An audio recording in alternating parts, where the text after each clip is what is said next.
Good afternoon, everybody. Welcome to the first in March series of Helping Those Who Help Others. My name is Garrett Lloyd Lester from the Suicide Prevention Center of New York. Thank you all for joining us this afternoon. We're really excited to have a panel conversation looking at some of the unique facets of suicide prevention in the corrections field. I imagine, as many of you know, this is one in an ongoing series of workshops and presentations that we have been coordinating since October of 2020. And we're glad you're able to join us today. We have a great panel, group of panelists this afternoon. We want to remind folks to use the Q&A function as you are doing your any questions that might arise. We will try to get to all of them. If we're unable to respond to all of the questions by the end of the workshop, we will be able to curate them and get them to our panelists. So with that in mind, I am going to ask our panelists to introduce themselves by name, by organization, their role within the organization, and why it's important to be involved in this topic, in this conversation on suicide prevention and the corrections workforce. So I'm going to start with, I believe Bryan Hilton is up first on my list that I'm seeing. Bryan, would you mind starting us off? Yes, good afternoon, thank you. Appreciate to be a part of this. As you said, my name is Bryan Hilton, Associate Commissioner for the Department of Corrections, New York State Department of Corrections and Community Supervision. I've done approximately 17 years in the correctional facilities and been up at central office level for the past 5 years. Around 2016, based on some stats and research that myself and others were collecting, 2016 really became a huge focus of suicide prevention and staff wellness. Great, thank you, Bryan. And are there others that you are going to be participating in the panel that want to introduce themselves? Yes, I have two others that I've asked to join me. Both of them work in the field. Both have integral parts in our suicide prevention staff wellness. I'll have them introduce themselves. Thank you, Bryan. My name is Cory Thayer. I've been a correction officer since 2007. I spent a little bit of time at medium facilities, but mostly at a maximum facility, Great Meadow. And the last 9 years, I've worked in the crisis unit, dealing with inmates who have serious mental illness. And I just feel that it's a big part of our job to look out to prevent the suicides before they take place, instead of dealing with them afterwards. So any areas of prevention that we can do is definitely better for us. And one of the things that Cory didn't just add, just so you're aware, he's a huge part of our training for new recruits, as well as going around the state with teams with collaboration with OMH, providing suicide prevention, trauma-informed care, de-escalation, and a number of other trainings that we do. So he's a huge part of that as well. Keith? Good afternoon, everybody. My name is Keith Peters. I'm a correction officer. I've been a correction officer since 1999. I've worked at maximum security facilities, mediums, minimums, and I am currently the CISM, Great Meadow CISM team hub coordinator. I've been on CISM since 2013 and been doing the team leader role since 2020 or 2020. And you know, a lot of what we do is we go into facilities and try to help people who have been involved in critical incidents, and we go across the state. We have different hubs from around the state, and we try to help those out. That's it on my end. Excellent, thank you. And thank you all for being here today and for all the work that you do. Next up on my list, I see Maureen. Would you mind going next? Sure. My name is Maureen Morrison, and I am the Director of Suicide Prevention for Central New York Psychiatric Center. You know, it's probably important to explain how Central New York Psychiatric Center fits into the corrections aspect of this. And so our hospital provides services within the correctional facilities for those incarcerated individuals that require mental health services. And then we also have inpatient services in Marcy, New York. for those that require a higher level of care. So in my role as Director of Suicide Prevention, I'm heavily focused on prevention of suicide for the incarcerated individuals. And I work in tandem with Tracy Strabel, who will introduce herself, to help support suicide prevention services for our staff. And I've been with Central New York Psychiatric Center working within corrections for the last just about 20 years. And I started out as a clinician at Attica. I'm a licensed clinical social worker, and I've moved around since then to various facilities, women's and men's facilities. And I have, worked as an administrator for approximately the last 11 or so years. Great. Thank you so much, Maureen. And move down actually next to Tracy. Tracy, if you wouldn't mind introducing yourself. Yeah, my name is Tracy Strabel. I am a social work supervisor for Central New York Psychiatric Center and the acting director of social work for the corrections-based operations. Like Maureen just explained, I help oversee the social workers that are located within the correctional facilities across New York State. And my role is to provide supervision and guidance in the social work discipline. And most recently, in conjunction with Maureen in the suicide prevention department, we started the staff support team, or SST, which is modeled after CERT or CISM. And it's the first time our agency has been able to provide formal staff support. So we're really proud of that. And that's why this is so important to me as well. I've also, started off at Attica. My resume reads similar to Maureen's. Been in different correctional facilities, coming in on 16 years, and seen a lot in this agency, both from the patient end and the staff end. And I just have a passion on helping both. Fantastic. Thank you so much, Tracy. And last but not least, we have Sheriff Whitcomb. Sheriff, would you mind introducing yourself? Sure. Good afternoon. I appear to be the odd person out of the group. I do not have a correctional background. This is my 32nd year of police work, and I have been blessed to have been the elected sheriff the last 11 years here in Cattaraugus County, and worked in a variety of roles coming to the sheriff's office, but never did I spend a time working in the correction side of the fence. But the breadcrumb trail that leads me, I believe, to this meeting is when I was serving my 6th year as our county's undersheriff. One of my best friends and our elected sheriff committed suicide. And the day he died, I became the sheriff. So it was not a traditional road path to becoming sheriff. And now I'm running for my 4th term, but suicide prevention has become very important to me, somewhat missionary. And I put together a presentation and I deliver it 2 to 3 times a month when there's no pandemic. And so the schedule is just starting to pick up again now. But I believe that somehow, some way, the tentacles of that presentation have touched enough people that enabled me to get invited to this group. And the presentation, although I put it together 11 years ago now, specifically for law enforcement officers, it has evolved. And the presentation is not just for road patrol. It is for communication officers. It is for correction officers. It is for ER staff. It is for school administrators, school counselors. There's been some sprawl to the professions. Any profession that can routinely be touched by cumulative stress and trauma, they have a seat in my suicide prevention presentation. So I believe that's why I'm on this review board today.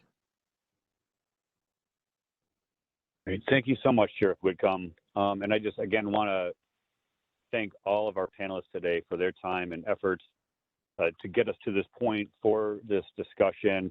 And Sheriff Whitcomb, as you mentioned in your introduction, This work for many of us is personal. I'm sure many people on the call have experienced losses of colleagues, friends, family members to suicide. So if that is part of your connection to this topic, my heart aches for folks, and I hope we are able to get a good conversation going today and some good discussion on how we can try to continue to look at the prevention of suicide amongst, in particular, corrections workforce. So with that being said, I'm going to just start with the first question, and feel free, any of you as panelists, to jump in with your response. And again, as a reminder, if you hear somebody mention something on the panel and it sparks something, please, by all means, feel free to chime in. It's really, we want it to be as organic and as much of a conversation as possible. So the first question that we have is, so what do you perceive as either the personal or systemic obstacles for wellness and suicide prevention within the corrections field, specifically for the workforce? I have a response for that. Anyone who's ever walked inside of a prison, I think, can attest to this. As soon as you walk in, like immediately upon entering, you can feel just a negative energy that's there. So when the gate shuts behind you or that metal door slams shut, I mean, you're locked in there. That feeling that you get to start your morning or your afternoon, depending on when your shift starts.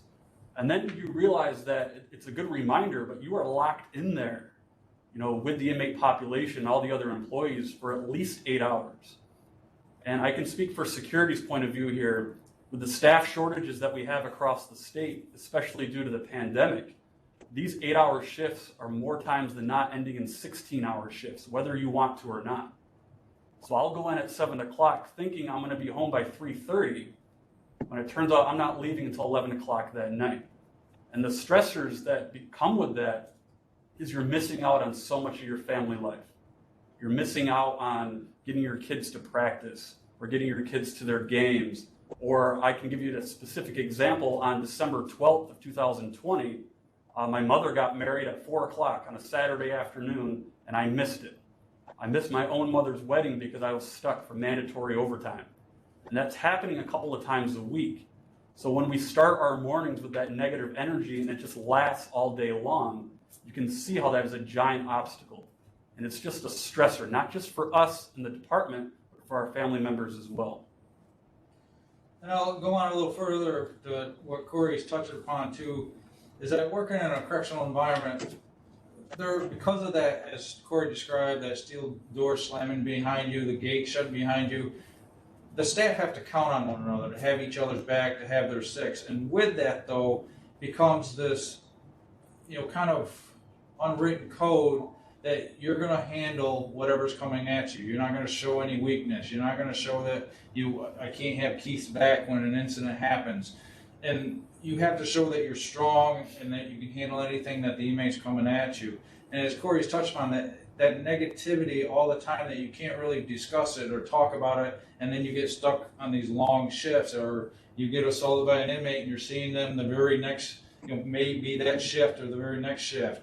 Or if you're not seeing that inmate, you got the inmates around you reminding you that, hey, so-and-so just assaulted you, and they're laughing, and then you got your colleague, looking and seeing, can you handle it? Are you adjusting to this? So there's those stigmas and that stressors working in that environment that just kind of really enforce you. Don't reach out. You don't ask for help.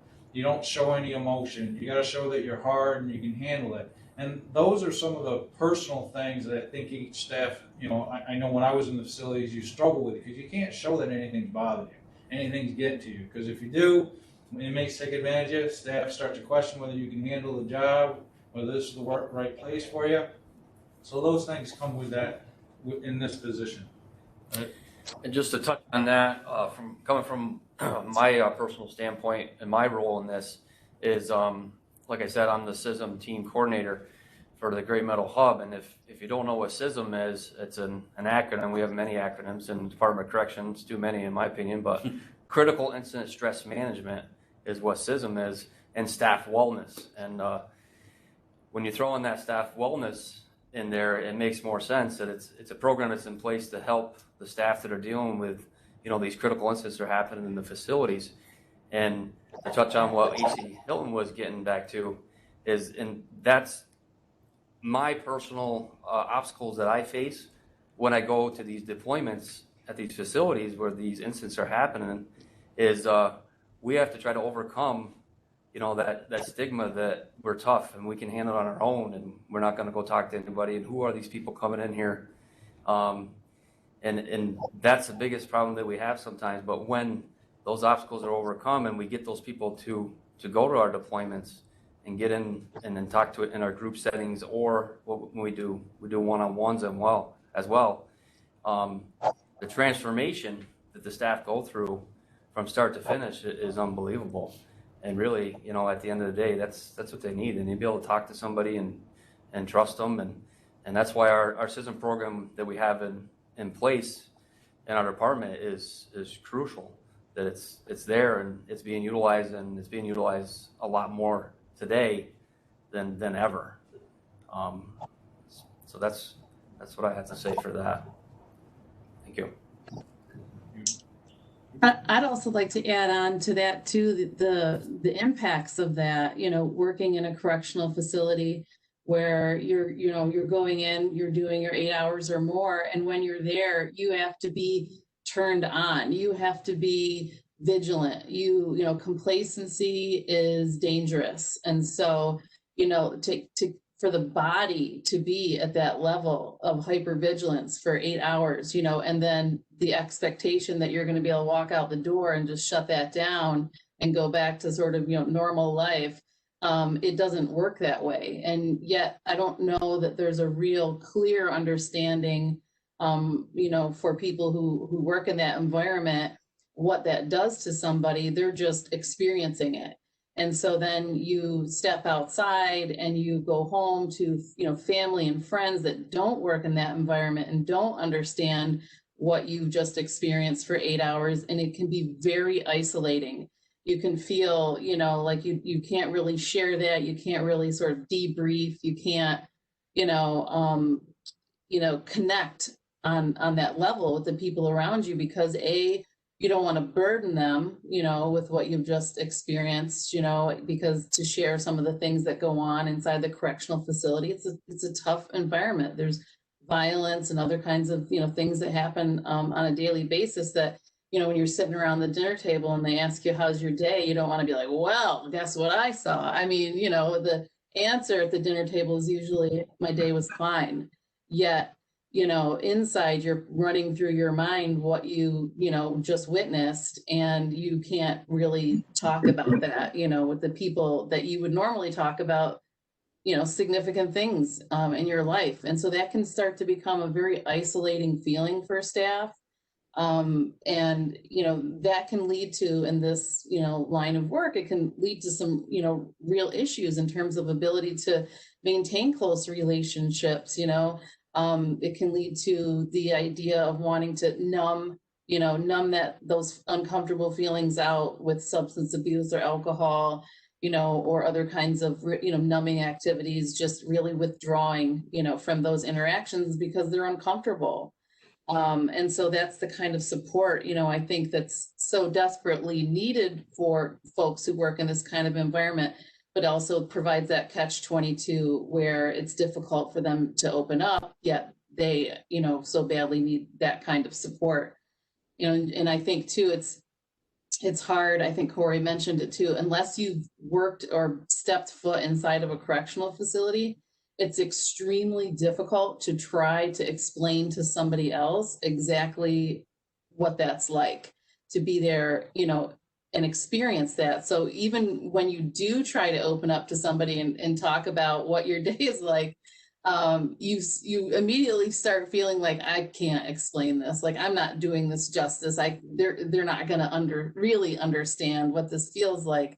And so you have tendency to kind of just withdraw back from that, and go back to your original, I'm just going to keep it to myself. So, I think it's important to mention that if there's, folks on this call that have family members or loved ones that work inside correctional facilities, sometimes it's important to just give that green light for them to talk about it. No, really, how was your day? I know maybe you feel like you don't want to share it with me, but I want to hear it. I'm here for you. And that can be the green light that somebody needs to kind of set that concern aside and open up, and they know that they've got someone that they can talk to, about what they might be experiencing from their day. And I think what everyone described is like overall a culture. So some people, come into the way that someone comes into forensics might not be the same way that they leave, because they have to change in order to adapt. And, a personal barrier that I know I faced was being a female in corrections, a female civilian. Had to prove myself to the inmates and the patients as well as my male counterparts. And that's a systemic thing. Again, that's a culture. And I think we all compartmentalize really well until we don't anymore. And I think Cory's the one that said, and I agree with him, we definitely try to achieve prevention versus intervention. Where can we help each other before it gets to the point of intervention? And, also talking about isolation, Maureen, I agree, like that was where those popped in my mind too. We can be surrounded by our coworkers, we can be surrounded by our family, but because nobody, unless they do it the same as we do, nobody can understand it. And there's nothing like passing a coworker in a hallway and just exchanging a look and you both know exactly what the other one is thinking and feeling just by that look. You don't have that anywhere else. But at the same time, talking about feelings, talking about the struggles, it can make you feel vulnerable. And when you're in, whether it's law enforcement, whether it's corrections, when you're in a volatile situation, you don't ever want to feel vulnerable because it makes you feel unsafe. So everybody kind of does what they have to do, compartmentalizes in order to get through the day. So, I'm really appreciative of this panel and the staff support team, everybody really trying to make a conscious effort to do a culture shift. We need to change the culture from the top down so that everybody feels more supported.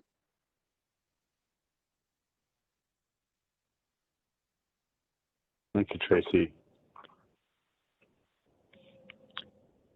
So it sounds like there's definitely a combination of both the personal and the systemic, or as you, I think, named it, sort of a cultural element to what some of the obstacles to both wellness, right? And certainly that's what we're striving for is, those protective factors, as well as suicide prevention in general, and that cumulative impact in the potential for an isolating element to things can really take its toll over time.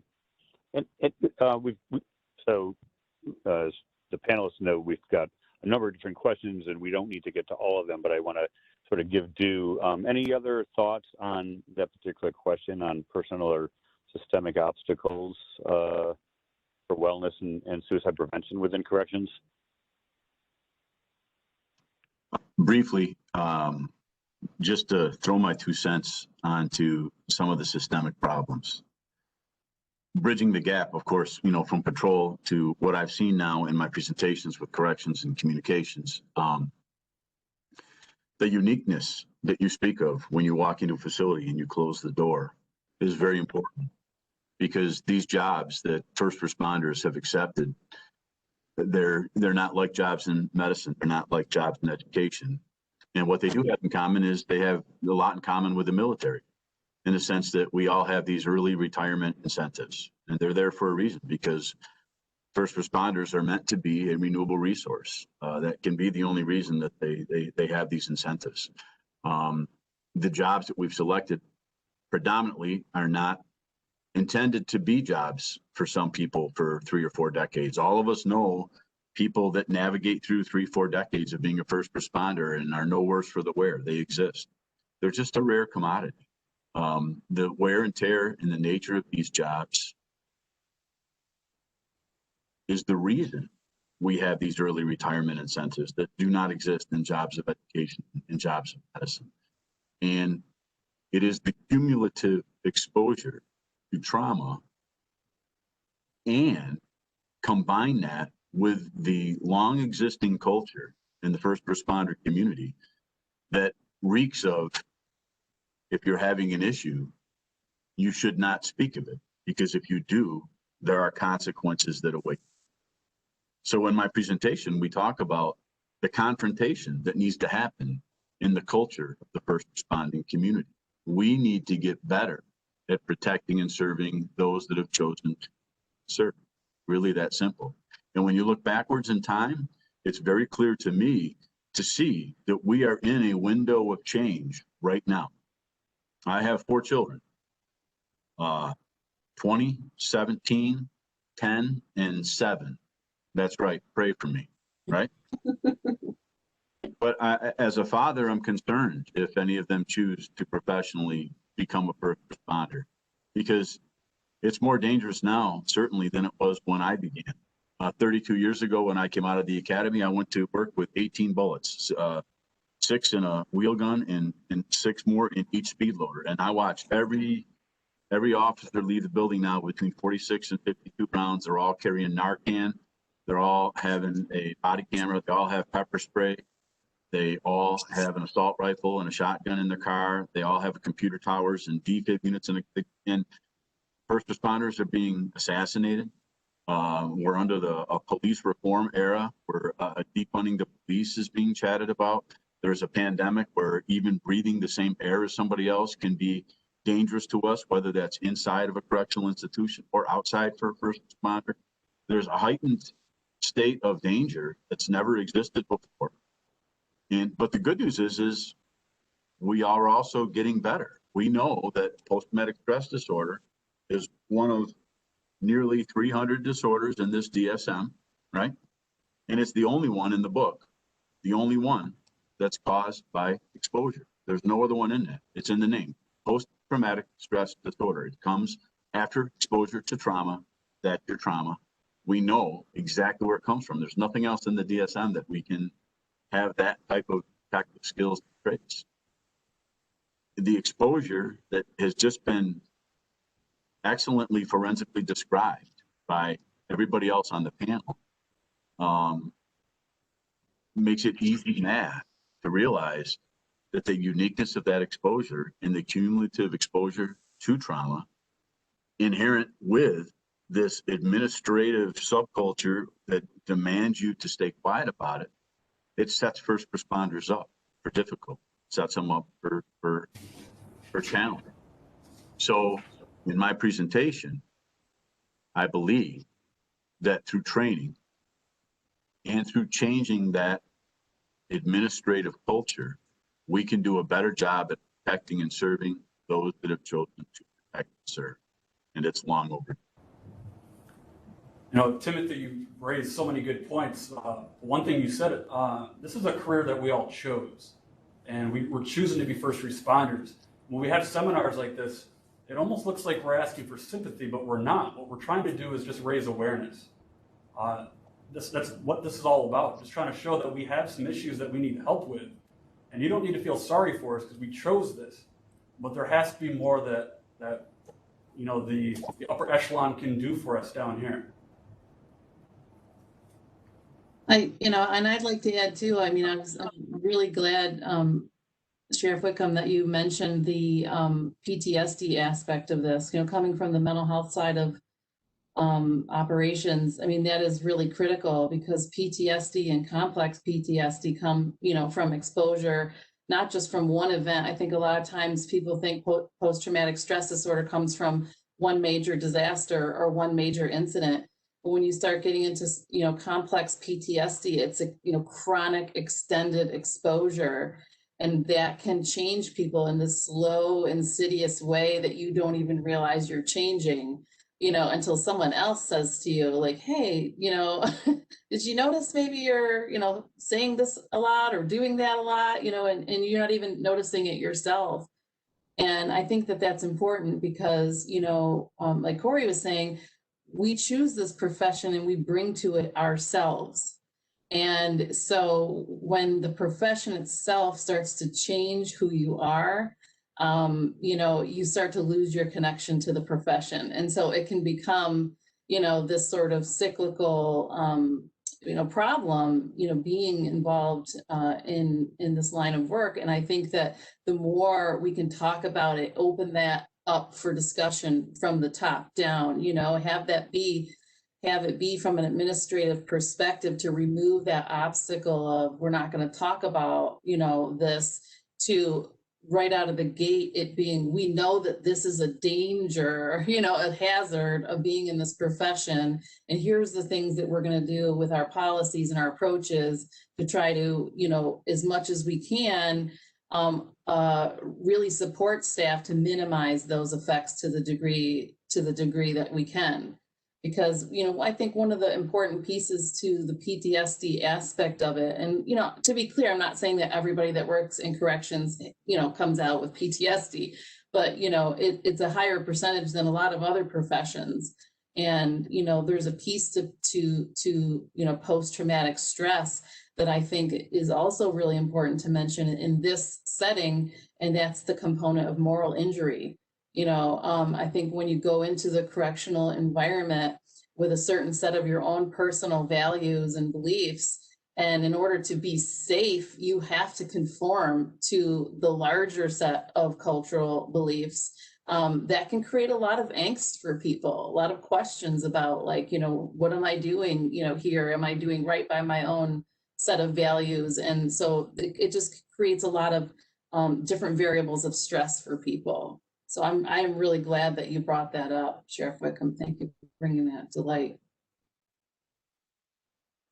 And Maureen, just thank you for mentioning moral injury. That's actually, for everybody on today's call, sort of a standby, because we're hoping to pull together another workshop April or May on that particular topic of moral injury as it relates to those in the helping professions, uniformed personnel, active military, and veterans, because that's, I think, an extremely important topic as it relates to suicide prevention and wellness. And this, the last couple of comments really, I think, are a great segue too. So what have folks seen? What activities, what policies or strategies have you all seen that have worked to promote wellness, resilience, and that address suicide in corrections and the corrections workforce? And some of you have mentioned some, but maybe to go into depth from a wellness upstream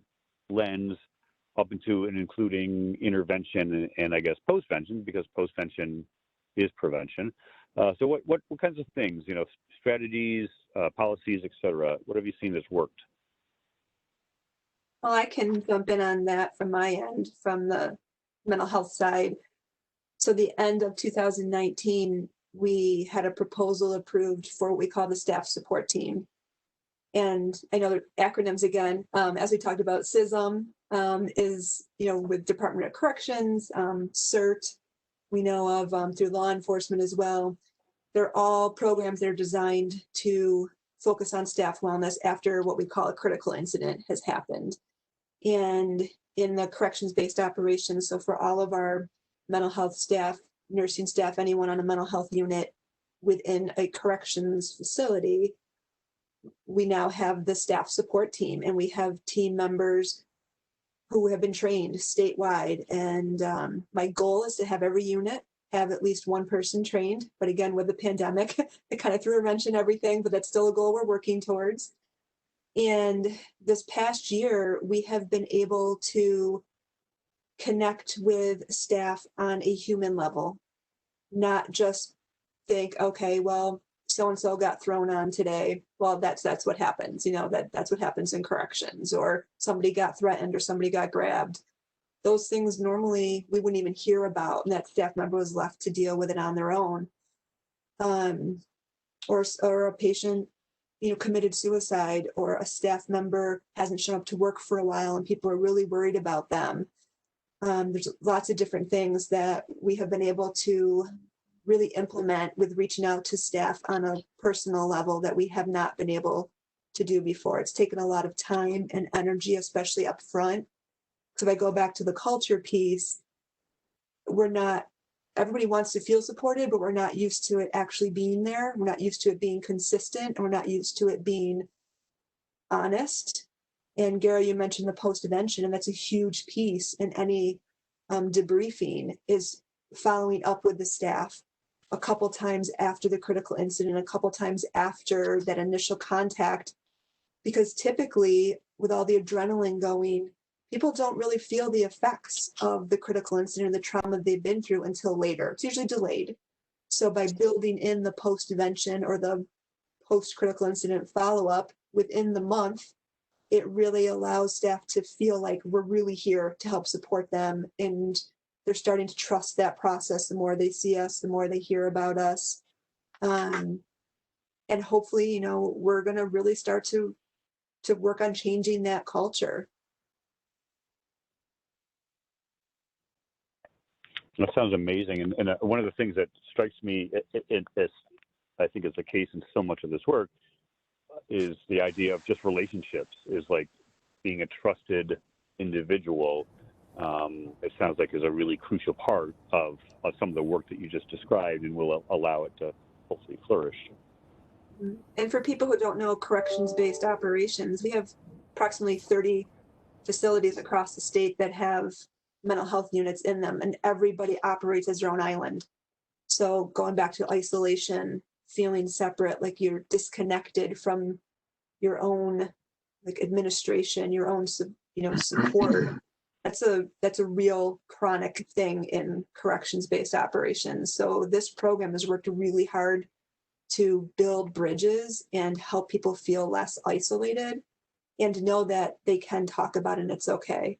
I've had staff members who have been in the system a while actually email me and say, I was scared to talk about this because I thought it would make me look weak and I'd lose my job, or it would show up on my annual performance evaluation that I wasn't competent anymore, because they took 2 days off because they got thrown on and had to, you know, go through a lot of traumatic stuff even after that traumatic incident happened. And they were embarrassed and they didn't feel comfortable coming forward to talk about how they were feeling. So it really is trying to get out there and improve the communication and the understanding that the support, it really is here for them. Even outside of work, we're still there for them. Yeah, so I mean, for our department, to give you kind of a perspective, there's 27,000 employees that we're dealing with, 860 approximately for OMA staff, another 200 volunteers.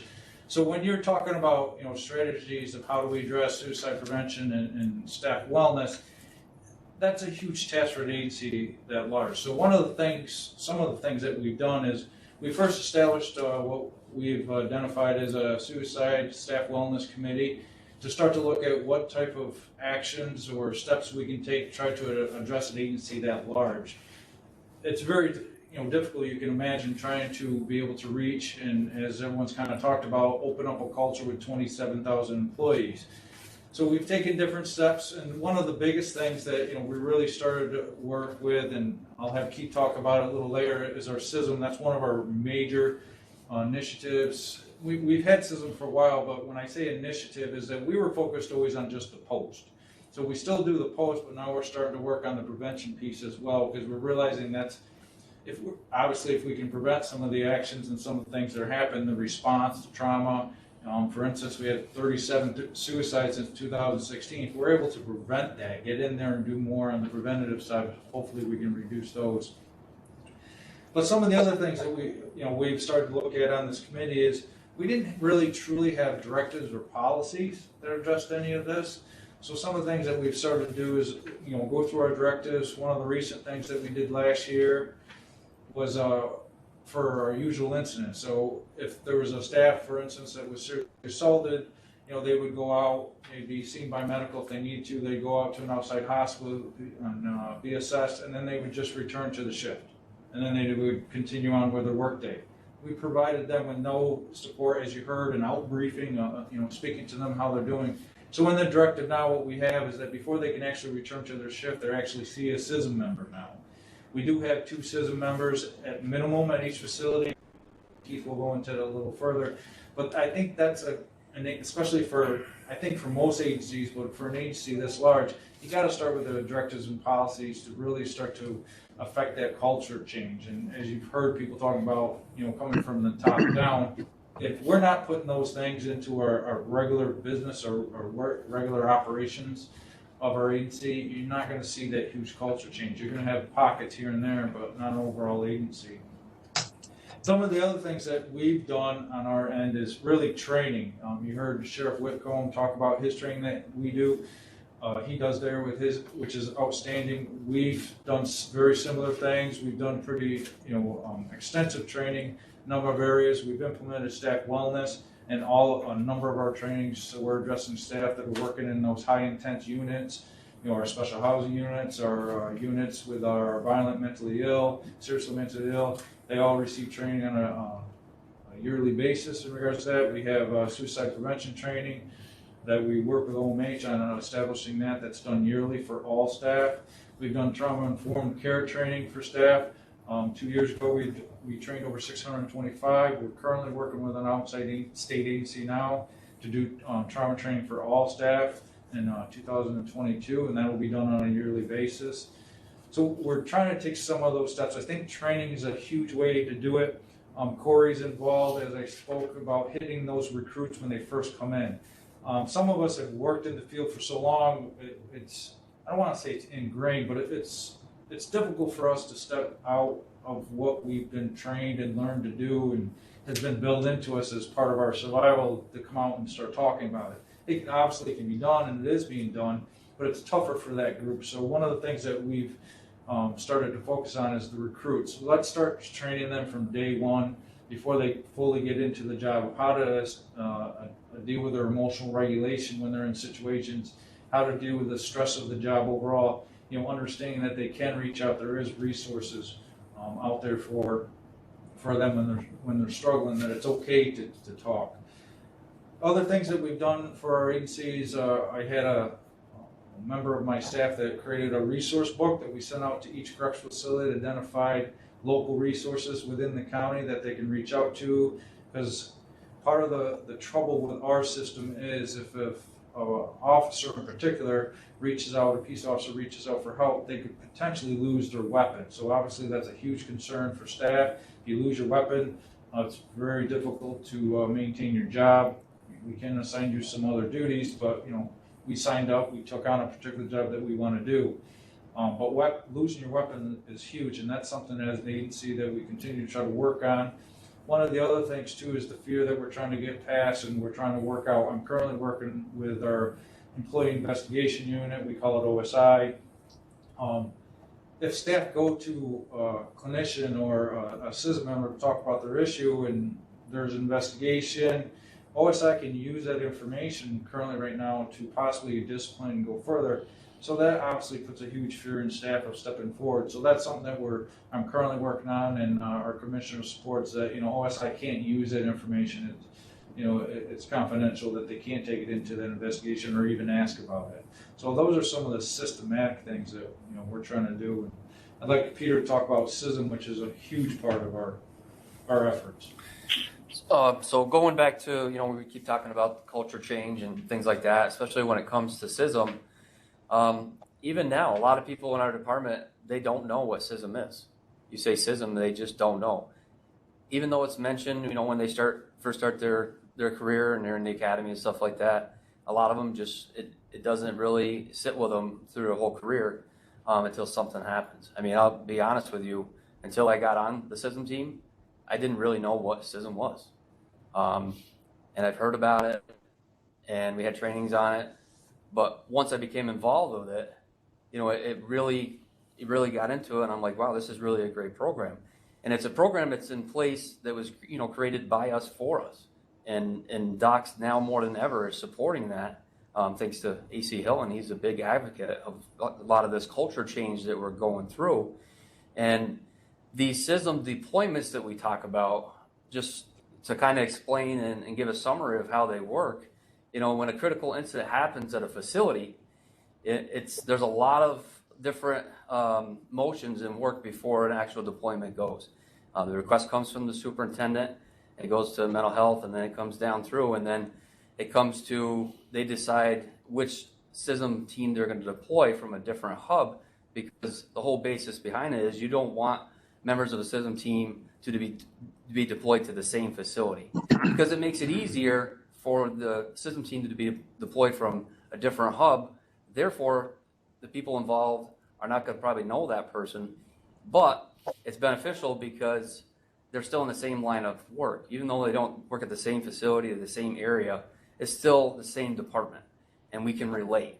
And that's why our CISM teams are made up of correction officers, they're made up of sergeants, they're made up of lieutenants, they're made up of civilian staff. You know, whether they're food service staff or they're ORCs or IRCs or counselors. That way we can make our team and pick our team that's best going to suit the incident that is involved, meaning the people that were involved in that critical incident.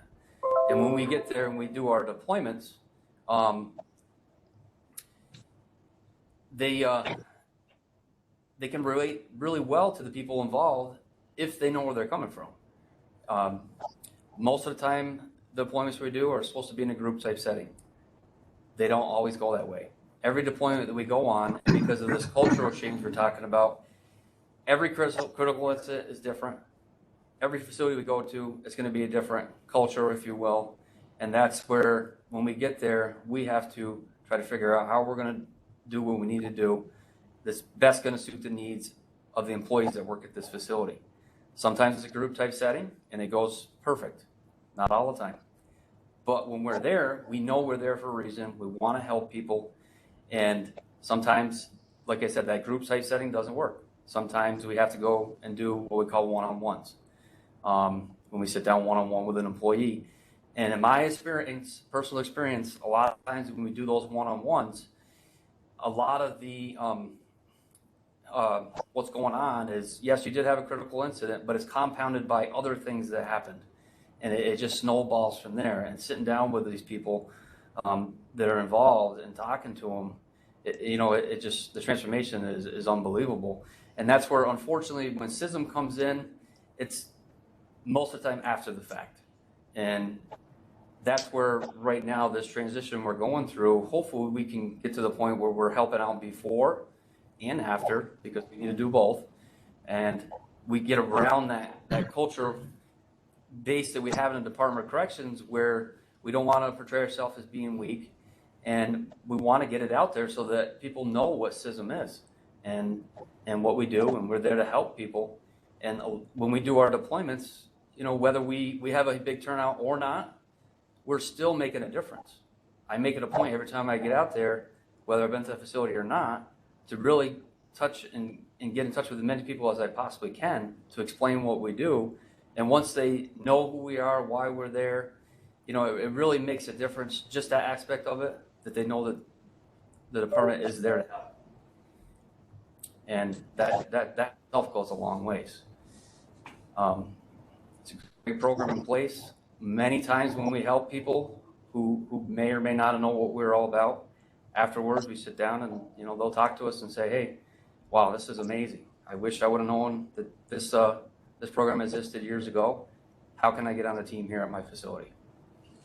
Yeah, I mean, one of the things that Keith had mentioned that we've been really trying to work on is, as long as CISM's been around, it was in place before I came up, I was kind of amazed that staff really didn't know what CISM was, and it was a resource that was available, free to them. So some of the things that we've done is, we've added it to our trainings. We sent out information into the employees' paychecks to remind them that it's there. Some of the preventative stuff to help educate staff not only about CISM, but also to make sure it's a resource there, preventative resources. When we first came up, the superintendent of a facility had to call up here to central office to even get approval to send his own CISM members out in the facility to walk around. So say, for instance, an officer may had a child that committed suicide and he's suffering from it, and other staff are trying to support him. They couldn't send a CISM person out to talk to him until they got approval. To me, that just didn't make sense. So now the superintendent can, anytime he's hearing someone's having a rough time with divorce, financial trouble, loss of family member, CISM members can go out, walk around the facility. They're not walking around when they're hearing other things going on, touch base with staff, more on the preventative end now, try to do that. Some of the other things that, I did mention that we are doing, as I said, with paychecks, we're constantly sending out updates on resources, education about suicide prevention, staff wellness. Some of the other things that we have done as well is Blue Life Coach, is a preventative app that we've sent out to all staff that staff can utilize. So we're trying to look at a lot of different things like that. Our doc's website, we're working on that currently now, so there's a link so anyone can go to it and get resources not only in the county, but know who their CISM members are at each facility, so that way there's no confusion, because there's a lot of turnover now that we're dealing with now. There was one other thing I was going to mention, but it slipped my mind, and I've talked enough, so I'll let somebody else jump in. Sometimes it's the little things that our department starts doing that really makes a difference. It doesn't have to be, for me, like a big CISM deployment to help me get through something. I think it's great that we have it, but this past February, we had 2 officers who passed away, unfortunately, one on a Thursday and then one 2 days later on a Saturday. And on Sunday, one of our captains and our dep of programs made rounds and just checked in with each one of us. Spent the entire day doing it, and I'm telling you, just that conversation of how are you doing, do you need to talk, if you do, CISM is here, or you can just talk to us, that went so far. And I just thanked them up and down for taking the time, especially on a Sunday. I know everyone loves their weekends.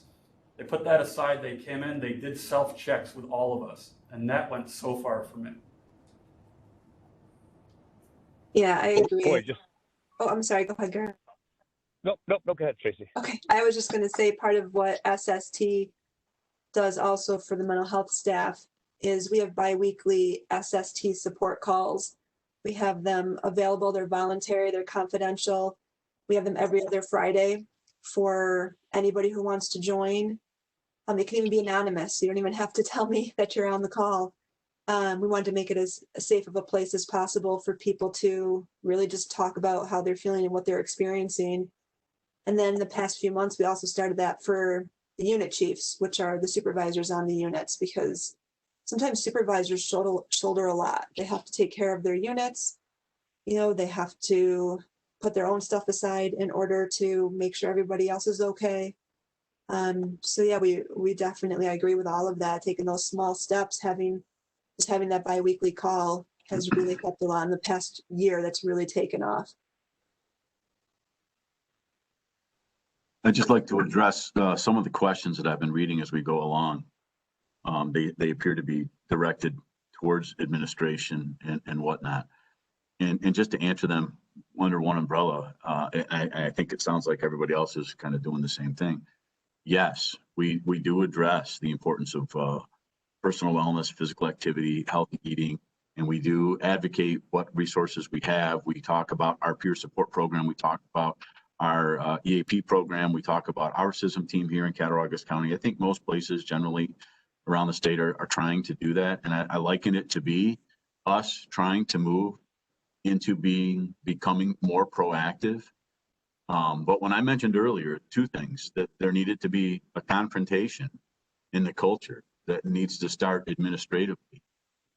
What I mean by that is there needs to be a swing towards being much more proactive. And the young man that was just talking about, the person that came in and spent their time on a Sunday, that's the kind of stuff I'm talking about. But where I really see this going, which I expect is going to be beyond my time, because making change in this subculture is very slow and challenging. And we do that through education each year. Knowledge is power. Obviously, we try to empower our employees with giving them the knowledge to let them know the process if they're starting to struggle and identify it and being able to reach out or seeing it in another employee. But if you take a look at a snapshot in time in our history, as we have the helping professions addressed people in crisis, we've learned an awful lot about it from the exposures of the trauma of war. And when I mentioned PTSD in the DSM-5, it only became post-traumatic stress disorder when it was introduced to the American Psychiatric Association when they were printing the DSM-3, which coincided with Vietnam. Prior to that, in the Civil War, we called it soldier's heart. And in World War I, it was war neuroses or shell shock. In World War II, it became combat fatigue syndrome. And we had this famous incident with General Patton slapping a soldier in the infirmary because the subculture of the soldier was embarrassing to have this unseen emotional and psychological injury that was hindering the soldier, right? So it was not embraced at all. And then in Vietnam, what's important to point out is we sent all of our soldiers into Vietnam, and we knew that many of them were going to become affected by trauma, affected by the specific exposure of the traumas of warfare, and many of them were going to come back compromised. And those of you that are old enough, remember, how did we take care of them when we knew that many of them were going to be compromised, and we sent them all over and they came back? What did we do for them? Nothing. We let the ones that were troubled find us. Well, now we've got soldiers in Iraq and Afghanistan. The helping professions has convinced the military, before you come home from a tour of duty, you need to be screened. So every one of them are screened now. We're being proactive, right? Well, we do a screening sheet on every inmate that comes into our jail to test where they're at. But once our correction officers graduate the academy and make it through field training, we let the ones that become troubled find us. And I believe that as we move forward futuristically, there needs to be an annual screening process, not just for COs, but for deputy sheriffs and communication officers and for firefighters and ER staff. It is very important to keep people's problems small when they're easier to manage rather than large. I mentioned earlier that post-traumatic stress disorder is the only one in the DSM that is generated by exposure. Well, it's also unique and stands on its own compared to the other 300 disorders in that it is the only one that's 100% manageable. But because it's an injury, the faster we identify it, the easier it is to help manage. Somebody gets a catastrophic physical injury and they choose to not have their compound fracture dealt with professionally, and they deal with it themselves at home with duct tape for 3 weeks because their subculture encourages them not to talk about it. Well, the injuries become more complex and more difficult to process. The same thing happens when the exposure creates an emotional or psychological. And as we move forward, I believe the strategies that need to be employed need to become more about routine maintenance. And there's no harm and there's no shame in that. Zero. I think it's important, and it's something that the people that choose to be first responders, in fact, deserve, because anybody exposure to trauma that's taking away their quality of life, they deserve to be set free. And everybody that loves that person is depending on that person to protect and serve them most fiercely. Not just the community that they've sworn to protect and serve, the people that you are most respected to protect and serve most fiercely, the people you love, people love you. You got to put yourself in that path. Self-care. It's important. And it needs to be trained, it needs to be taught, it needs to be repeated, it needs to be guided. But when people lose it, we have to have a structure in place that ensures it, because it's important to protect and serve them as they've chosen to protect and serve, and their families are depending upon it. Sorry, touching a hot button topic. No, this is great. And, some of the themes I've heard in terms of that question, what have you seen that works, is we've got to catch people early. We've got to have these messages often, like one and done is not the way to go. We really have to meet people where they're at throughout their career. To talk about CISM, just so many great examples and anecdotes about, CISM has a structure, but sometimes it's groups, sometimes it's one-to-one, really being flexible. And what do people need? A couple times, somebody mentioned, my apologies, I'm not sure who it was, transformation, having seen transformation. And to me, that's the magic and the beauty of a lot of the work that you all, and include myself, are privileged to do, is when you can see those transformations, when you can give people the power and the skills, to sort of address what's going on, I think is just amazing to be able to see that work happen. So no, this is exactly, I think, some of the examples that we want to see in terms of what works, what are some things, from a top-down, bottom-up perspective that can occur. Any other examples? And sort of a follow-up question, and this may have been touched on slightly. I was talking about, are there any internal policies, are there any public policies that folks can think of or imagine that would be helpful, that might help address wellness or suicide prevention? Well, I know one of the things that I've always, felt really strongly about was that I wish that there was leave with pay available for staff that are involved in a critical incident. With the idea of approaching it from the perspective of, we know that these jobs come with hazards. We anticipate that there's times when our folks will be involved in critical incidents, and so we allow them the time off that they need in order to address the effects of that. And instead of, somebody who's just been involved in a critical incident, maybe they've been thrown on or been involved, in a violent exchange or whatever it might be. And then they have to decide, do I take my accruals? Do I use my paid time off to take care of myself after this? Or, do I just try to, gut it out and, keep going to work and, and get through it so that I, have my accruals for the other things in my life that I need it for, taking care of my children or, other kinds of things. So that becomes a really, I think, painful decision for people. And when the stress is take care of yourself, but then, we don't offer them some of the things that would be really helpful in terms of taking care of themselves, which is, paid time off in response to a critical incident for self-care so that they can do the things that they need to do to help themselves and to engage the resources that are being offered to them and suggested without having to use the time that they have accrued.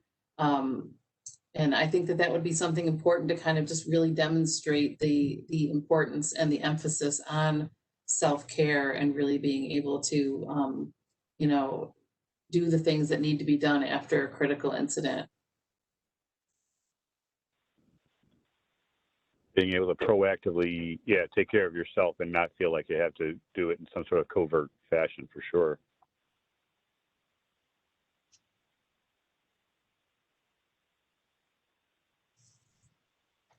I can just speak for CNYPC too, that, for us,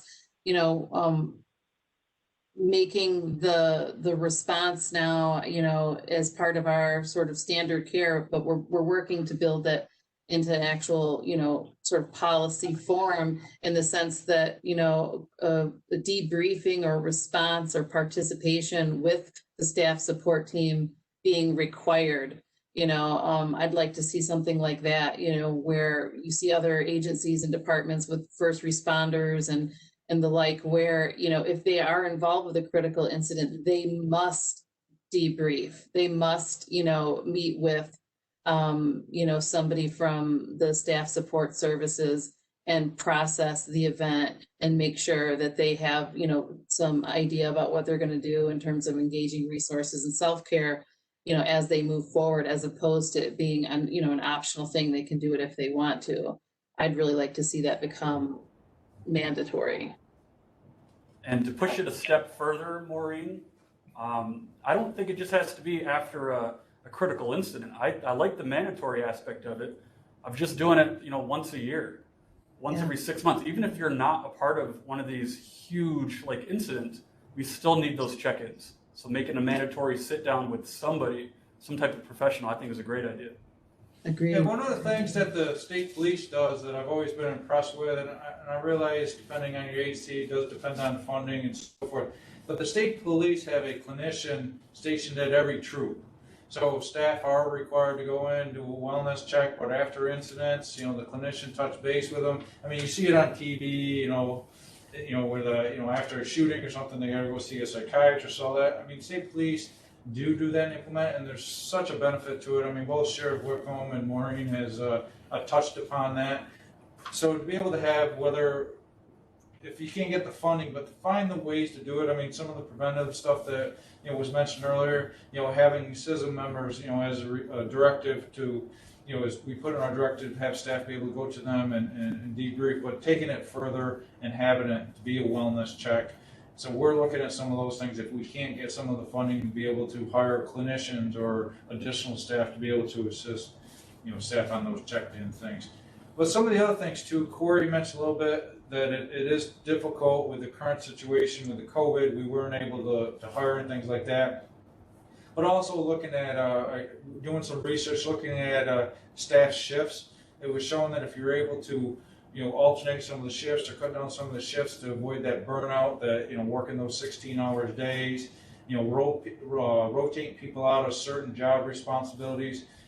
For instance, for us, if we have an officer that's working in one of our high-intense units, to rotate them out, because the tendency is that you want to stick by your brothers in arms and you work there as long as they work there. But there's a huge burnout rate, and just physically and mentally what that does to an individual being in a unit for that long. So putting in, that rotation, and maybe you only do a year or 2 years and you rotate out, just give them that break up that, like that hypervigilance that you're dealing with on a daily basis for long-term time in such a unit.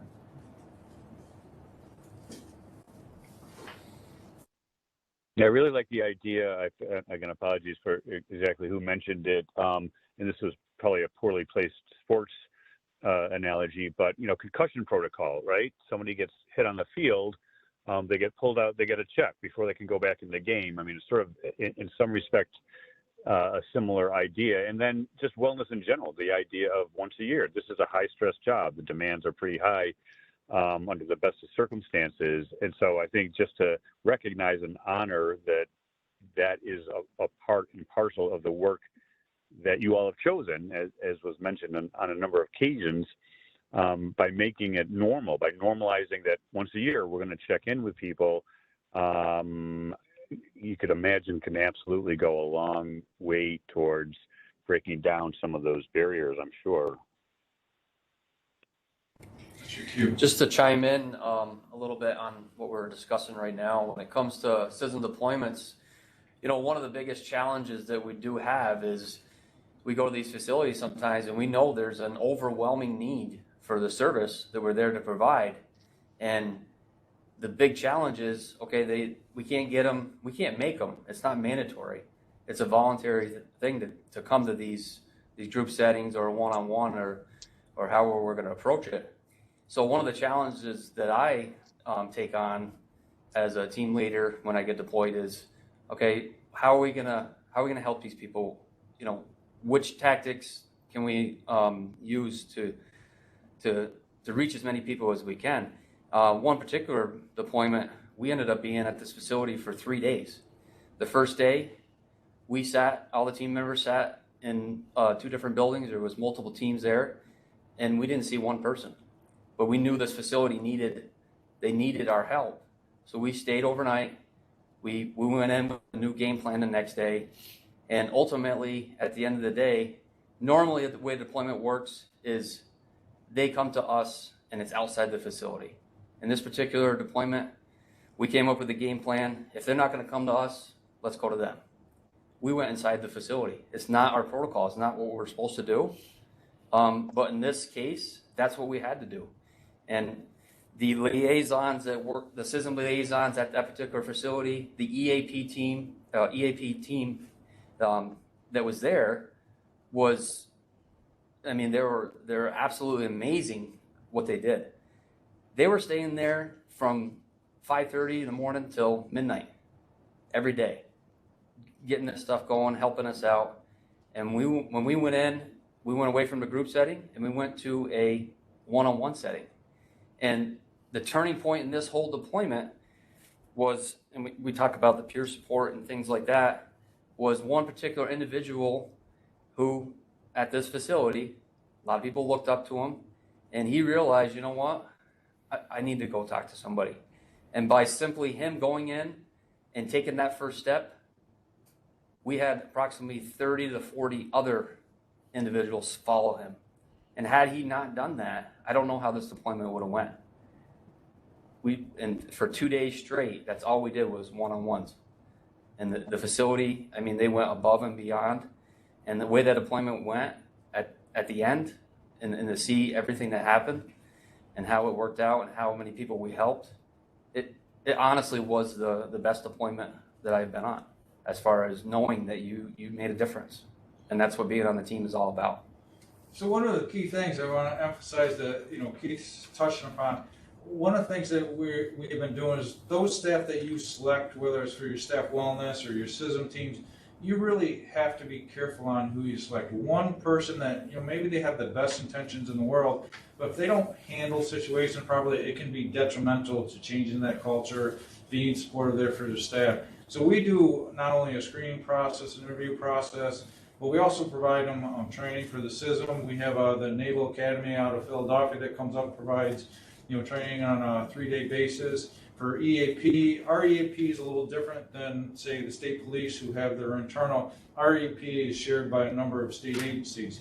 So what we have found out, the EAP wasn't receiving a lot of training in regards to suicide prevention or staff wellness. So now we've started to include them into some of the CISM training, not that 3-day, but we provide them some of the training that CISM people have been getting to EAP, because it's a resource. Staff go to them all the time, but some EAP were fantastic. Others, it was new to them. It was new arena for them to address. So we're starting to train them too. So it's really important that those staff that you pick to be, that resource for staff have to be not only properly trained, but you really got to pick the right people to do this to continue to change that culture.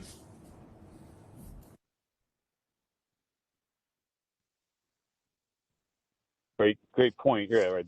It's not necessarily right for everyone, even if somebody's interested in that work. You have to have that trust. You have to have that skill set and the ability to sort of hear things that might be hard to hear in terms of what people are seeing and being exposed to. I want to be mindful of time. We could probably go on, I imagine, for a couple of hours. This is an amazing conversation. I'm going to put a couple more questions out to the group. Feel free to answer either of them. This has actually come up a couple of times in the chat as well. One is, and again, this is sort of broad strokes, but what role does and/or can family and friends play in wellness and prevention and suicide prevention and corrections? And then the second part of the question is, and again, it just recently came up in the chat, is how can community partners, so people not specifically involved necessarily with corrections, but how can community partners support wellness and resilience? If you had that magic wand or if you have concrete examples. So family and friends, how can they support wellness and resilience within the workforce, and our community partners, however you would identify them?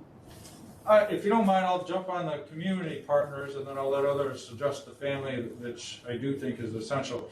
Community partners, some of the things that we did here with the agency, our team, is that we reached out to other agencies, see what they were trying to do, what they were offering. We ended up finding a couple of agencies that I mentioned earlier on that had grants that are already in place, and we were able to, I don't want to say jump on their coattails, but we kind of did, to work jointly to be able to not only assist them, but also for them to assist us. And I had mentioned the trauma-informed care training that we're going to be working on with staff, all staff receiving 2022, but really reaching out to the community, see what they're providing, what they're doing, and a lot of that can be taken on, and you'll find out that there's a lot of great strategies and things that staff are doing out there in the community that you can work with. Excellent resources out there. I mean, reach out to them, talk to them. Sheriff Whitcomb, sounds like he's got a great program going on down there. I mean, I never knew him before that. So, I mean, that he's somebody that, is a resource I could be reaching out to help those facilities I have out there in the Western, region that he may have some great ideas how to approach. So, I mean, just doing that outreach, that networking, I think is essential. I'll touch on the family real quick. I don't have to spend long on this. I just communicate with them. A few of you have already mentioned that you're at the dinner table and they're asking how your day was. You don't have to go into every single detail, but just to say, oh, it was fine or it was okay, that's not enough. So just keep talking to them. Just open up when you can, and hope that communication just keeps everyone together. Yeah, and to build on that, I think it's important too, because I think one of the things that's difficult in general with families and friends and people when they know that somebody's struggling, but they don't really know how or why they're struggling or to what degree they're struggling, well, we usually feel it in our gut first, and then we struggle with what to do. And so I would say for families to just know, families and friends to know that if your gut is telling you that your family member, your loved one is struggling, they are. And so, go with your gut. And, too much support is like not a thing. So, not enough support is a thing.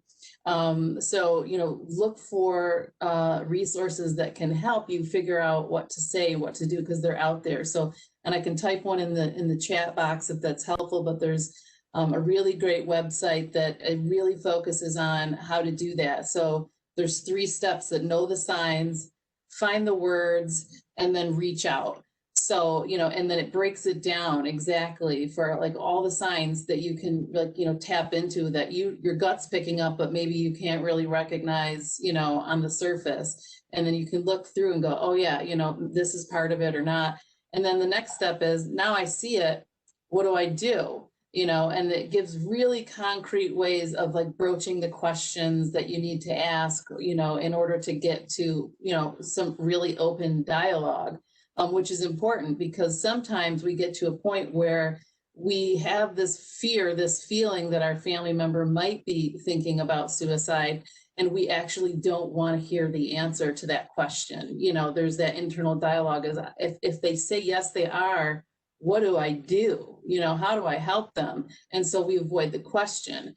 And so I say, to people is, don't avoid the question, because if you're fearing that, if you're feeling that, there's a good chance the other person is thinking it. And so the best thing that you can do is open that dialogue and let them know that it's okay to talk about, and that you will partner with them and figure out exactly what to do, how to help them.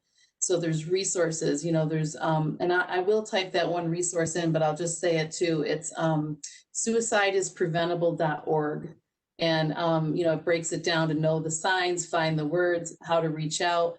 There's all kinds of organizations like the American Foundation for Suicide Prevention that has lots of resources for families. So, to just know that there's, plenty of places that you can get that information, and you can partner with your loved one to get them through.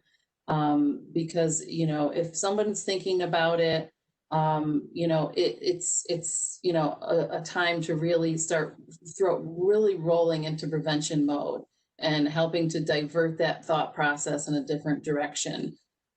So that's what I would encourage friends and family, is to not shy away from it, because it's normal to feel that, fear or reluctance to broach that question, because you don't know how to help the person, or you're afraid to hear the answer. It's painful to know someone you love is struggling. I just want to chime in here and talk about, when it comes to the community resource part of it. Fortunately for me, back in 2016, I was on the CISM team. I wasn't as active as I am now, but I was on the team, and therefore I was given the opportunity to go to a training in Lake George, New York, called Trauma. At that time, for me, I was at my breaking point. I was going through a divorce. I had a father who was dealing with PTSD. I had all kinds of things going on in my life. Other issues were going on with my mother. It was just a compounded situation I was going through. And I went to that trauma training not really knowing what it was going to be about. And I sat there for the 2 days that I was there. And there's multiple agencies there, New York State Police, sheriff's departments, corrections departments, and they were telling their stories of all these tragic things that happened, critical incidents that happened. And you sit there and you listen, and it's one of those trainings where, like, you don't want to get up, you don't want to take a break, you want to just keep going, because it's just such good information. And going back to, talking about the family thing, and in particular, one of the stories I remember was that there was a correction officer there from our department, and his wife was there as well. And that was one of the big things that she got up and spoke, and she's like, I don't know how to help him. I want to help him, and I don't know how to do it. And it was just truly, it's like, wow, this is intense. I mean, she's here, she's on her own time, and she's here because she loves her husband and she wants to help him, and she just wants resources. And that's one of the biggest things I got out of that training was when I left there, I had the amount of resources I had was unbelievable, and I utilized them not only for myself, I utilized them for my father, and I utilized them for things that are going on with my mother. And if those resources weren't there, I don't know what would have happened. And that's when, for me personally, you know, for you, Mr. Whitcomb, we're here because we're personally connected, and that's where it really started for me. Real quick, just touching on that, I'm blessed usually to be presenting to groups of people 2 to 3 times a month in all of the first responder fields that are represented. And many of those places now are inviting significant others to the training. And lots of fantastic feedback when that happens. Just real quickly, making change in this subculture. I've already mentioned how it can be. I've been trying to make stride in this realm specifically for a decade, and we still have work to do here in Cattaraugus County. But one of the things that I did is I purchased 250 copies of this. I Love a Cop, What These Families Need to Know. This is not the book on PTSD and law enforcement. It's a book, right? There's several good reads. But I bought 250 copies and I gave one to every staff. At that Christmas, there were 226 staff here at the sheriff's office. So when you talk about family involvement, right? Less than 5 of my employees came and thanked me for the Christmas gift. Less than 5. But those that did were pretty cool. Very sincere, shook my hand, said it was a gut check. It was a good read for them. They needed to be honest with themselves, and they understood what I was trying to do for them, what I was trying to do for us. But most of our employees just took the book and took it home, and that's where it went and sat down. But I started getting thank you cards from significant others at home because somebody else walked by the text and they read the cover. So what police families need to know. I love a cop. And if you're in love with a first responder and you start reading this book, it's going to be tough for you to put down. It's going to shed some light on the person that you love. It's going to shed some light on your dynamics with them. So I got twice as much feedback from spouses, and it was a learning curve for us that there is a place to include spouses in our annual training. And right now in the Finger Lakes Regional Training Academy, they bring me up every year to do my presentation for their academy, but none of the cadets are in the class. And they purchase these books and they give them to every significant other of every cadet, whether it's their parents, whether it's their older sibling, whether it's a fiance, a husband, or a wife. They get a copy of that book. And one thing, it's just a novel idea I wanted to share, but I also wanted to just address some of the other things that I'm seeing. A couple obstacles as we move forward. Like I said, this change is going to be a challenge. And one of them was, you know, the employees may be reluctant to get that annual checkup, to get their engine checked, because if they test red, then they can't come to work and they're going to lose income. And that's a correct statement. Let's face it, right? But if they're testing red, they shouldn't be at work.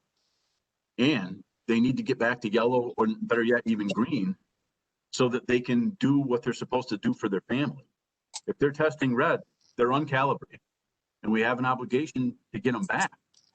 And I'm still doing research on a company right now. This is my reference list for them. It's called Previdence, and it's a company that has a blueprint that we could hire a contract for Previdence.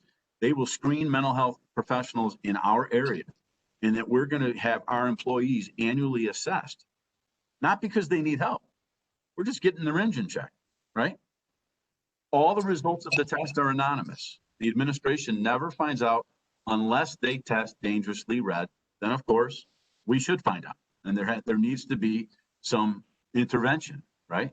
But if they test yellow and they stay with their provider, whomever they choose from our list of certified providers, and they get back to green, our administration never finds out. What our administration does find out quarterly is how many of our people are having substance abuse, how many of our people are having gambling addiction. We get some feedback. And every one of our employees that aligns with Previdence and a qualified Previdence clinician here in Western New York, their family also can go to get services from that clinician for free.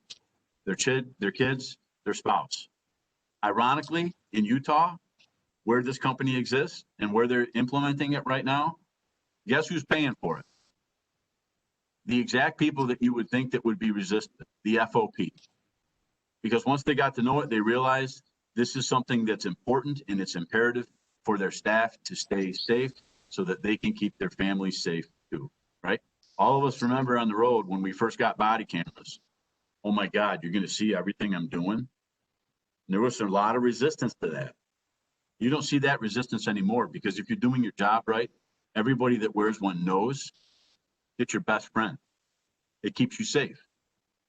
Making this change is going to be a challenge. And any administrator that puts their hands up when I'm talking to them and say, aren't you worried, Sheriff, about this warm, fuzzy environment that you're creating and all your staff are going to come through and they're going to try to get time on the beach and get paid for it? The answer is, yeah, that's going to happen too. And when it does, it gives you as an administrator your opportunity to dust your badge off, become a cop, and sniff them out. Because if you've got somebody that's going to wear our patch or our badge and they're going to feign a mental disorder in the DSM-5 to get a free paycheck, well, they don't deserve to wear the badge. That's a crime. It's an opportunity for me to find somebody that should no longer be wearing the badge and go after them, right? But when somebody does genuinely need help, you have to be there. Making change, like I said, is going to be hard. Because when I gave 226 copies to all those staff, and I got 5 people to thank me, and I got 12 significant others to send me thank you cards, I also had 3 grievances filed against me from staff that said the sheriff himself provided a textbook to me for a Christmas gift, and he failed to provide me adequate time to read this text during my compensated time. So I am submitting these 18 hours of overtime to be compensated and made whole for the infringement into my private time unauthorized by the sheriff, because when he gave me the book, because he is top of the food chain, it commanded that it was a mandatory read. So I had to read it, right? And I see the people on this camera on the panel smiling. I'm suspecting some of the people listening, and you're all smiling and shaking your heads because you all work with some of those assholes too. Right? Making change in this subculture is going to be met with challenge. We have to confront that challenge in our subculture and move forward. I'm going to get off my post now. Thank you for the time to be heard today, though, and have a difference. I appreciate it, Eric.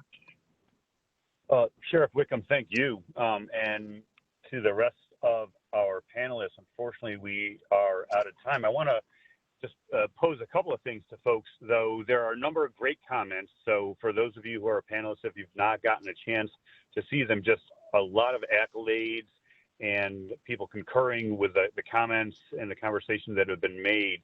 This has really struck a chord and I think resonated with folks. So please know that. If, as panelists, you all are willing for us to curate those questions and send them out to you electronically with no hurry, but, to try to respond to any unmet questions. And I think there probably are some on there. And the last thing I would like to suggest is, Sheriff Whitcomb, you mentioned that book, and there's been a number of resources referenced. Please feel free to send them to me, and we can curate those, send them out on our listserv, and send them out specifically as a follow-up to today's event, because we will be sending out the recording to folks who weren't able to attend. So if that's okay with folks, we'd like to be able to offer that to everyone. Absolutely. Yep. Great. So to everyone who's on the call, thank you for attending this afternoon. For our panelists, just really amazing. I wish we could have more time. I would be happy to invite y'all back for a part 2 at some point if you thought that would be of value, because I have a feeling that we could probably continue to expand on these conversations. But in the meantime, thank you for all that you do. Thank you for your sacrifices. Thank you for your service. And we will be in touch in terms of sending this recording out to everyone. Take care all. Be safe. Do something kind for yourself. Thanks. Take care. Bye, everyone. Thank you very much.